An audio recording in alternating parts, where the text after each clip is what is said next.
Hello everybody and welcome back to my channel. In this short video I will tell you that how you can easily change location in CapCut application. That's quite simple, interesting and easy. So let's get started without wasting a single second. So in this video I will show you how you can easily change location in CapCut. So make sure to watch the video till end so you don't make a single mistake.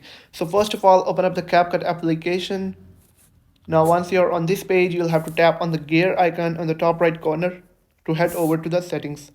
And on the top you'll find an option of app language. Tap on it, and here you'll find a lot of options where different languages you can select anyone. There is English and Arabic language and Urdu and a lot more, Hindi and Italiano. So you can choose the language according to your choice and then hit done. Now you can see the language is successfully changed.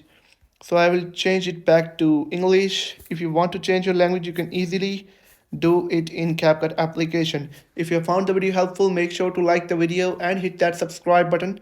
Thank you.